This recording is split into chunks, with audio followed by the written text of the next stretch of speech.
Assalamualaikum warahmatullahi wabarakatuh. Bertemu lagi pada mata pelajaran kitab kuning. Kali ini kita akan mempelajari mengenai tanda-tanda isim. Sebelum kita mempelajari mengenai tanda-tanda isim, perlu kita ketahui terlebih dahulu bahwa kalam itu dibagi menjadi 3 macam. Ada yang pertama adalah isim, yang kedua adalah fi'il, dan yang ketiga adalah huruf, di mana isim itu merupakan kata benda, sedangkan fi'il adalah kata kerja, dan huruf yang mengandung makna. Yang kita pelajari pada pertemuan kali ini adalah tanda-tanda isim. Apa saja tanda-tanda isim? Al-ismu yurafu bil khafdi wa tanwini wa dukhulil alifil wal lami wa hurufil khafdi. Yang pertama kita bahas adalah bil khafdi. Apa yang dimaksud bil khafdi? Bil khafdi ini isim itu bisa dijerkan atau bisa di-i'rabi jer. Dan i'rab jer atau khafd ini hanya bisa masuk pada isim, tidak bisa masuk pada kalimat fi'il dan huruf.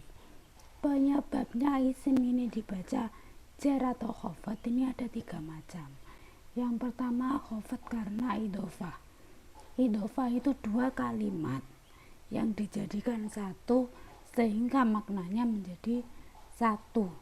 Misalnya kalau di bahasa Indonesia biasa kita menyebutnya frase. Frase itu rumah sakit, seperti itu. Surabaya. Kalau ini kolamu zaidin, berarti penanya Zaid. Kemudian yang kedua adalah khafd karena huruf jer. Apabila isim didahului oleh huruf jer, di sini huruf jernya adalah fi, maka yang belakangnya harus dibaca jer atau khafd. Tandanya biasanya adalah harokat kasroh fil masjidi. Kemudian ada khafd karena tabi. Nanti kita pelajari. Kalau di sini di contoh fil masjidi al-jadidi, naat ini harus mengikuti man'utnya. Kalau man'utnya ini dibaca jer berharokat kasroh, maka naatnya itu juga harus dibaca jer, seperti itu. Kemudian ciri yang kedua adalah tanwin. Apa itu tanwin? Tanwin itu aslinya adalah nun mati, tapi tidak nampak secara tulisan, hanya nampak pada pengucapannya, an, in, un, seperti itu. Jadi hanya nampak pada pengucapannya saja, tetapi tidak nampak pada penulisannya. Nah, di sini tanwin yang menjadi persyaratan kalam, persyaratan isim itu ada 4 macam. Yang pertama adalah tanwin tamkin, kemudian ada tanwin tankir, ada tanwin iwad, dan ada tanwin muqabalah. Yang pertama kita bahas adalah tanwin tamkin. Tanwin yang bertemu dengan isim mu'rab yang musharif. Contohnya adalah rijalun, masjidun.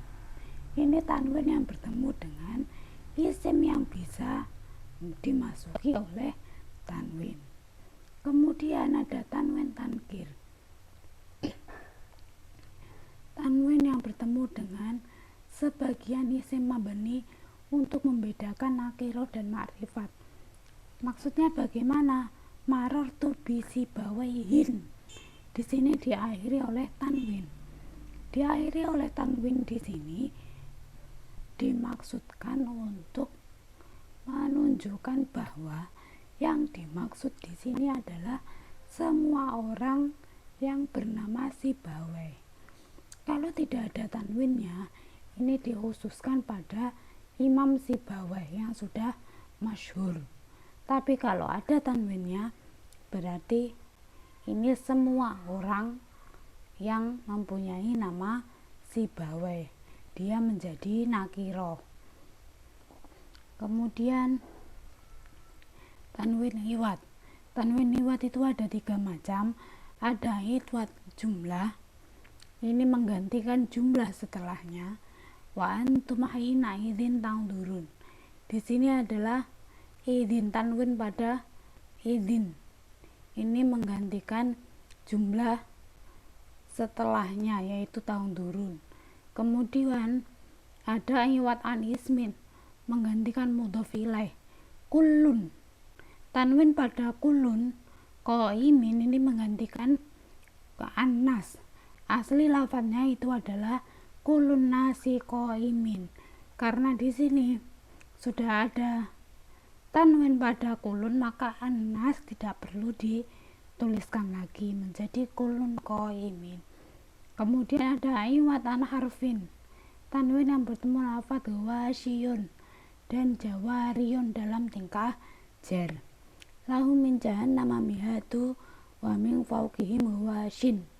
Di sini tidak perlu ditulis wasyin atau jawariyin, cukup menuliskan wasyin karena tanwin ini sudah menggantikan ya yang ada di belakang. Kemudian yang terakhir ada tanwin muqabalah, tanwin yang bertemu dengan jamak muannats salim, muslimatun. Hal ini untuk mengimbangi jamak mudzakkar salimnya. Kalau mudzakkar salimnya kan muslimuna, ada nunnya. Untuk mengimbangi hal tersebut, maka pada jamak muannats salim dikasih tanwin menjadi muslimatun, seperti itu. Kemudian ciri yang ketiga adalah masuknya alif lam. Jadi setiap kalimat yang didahului alif lam itu bisa dipastikan dia adalah isim. Contohnya al-masjidu, al-qolamu, seperti itu. Kemudian ciri yang terakhir adalah wa hurufil khafdi atau huruf jar. Ada 10 macam huruf jar. Min, ila, an, ala, fi, ruba, ba, wal, kaf, lam, huruf qasam. Kita bahas satu persatu. Yang pertama adalah min. Min itu artinya dari. Contohnya adalah sirtu minal basroti. Kalau didahului dengan min, maka isim setelahnya harus dibaca jar. Saya berjalan dari Basroh. Kemudian ada ila, artinya ke. Sirtu ilal madinati, saya berjalan ke Madinah.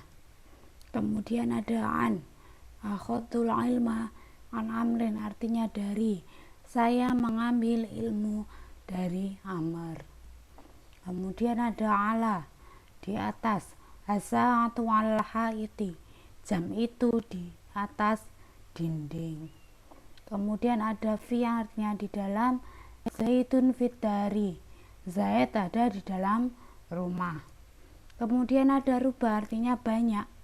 Ruba rojulin karimin, banyak laki-laki yang mulia.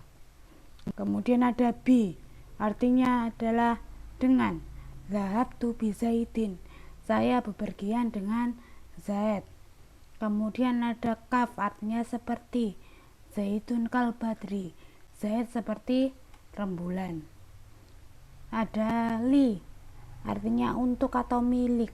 Al jannatu lil mu'minina, surga itu untuk orang yang beriman. Kemudian ada huruf qasam yang artinya sumpah. Wallahi tallahi billahi. Sekian tanda-tanda isim yang kita pelajari hari ini. Semoga bermanfaat. Saya akhiri, wassalamualaikum warahmatullahi wabarakatuh.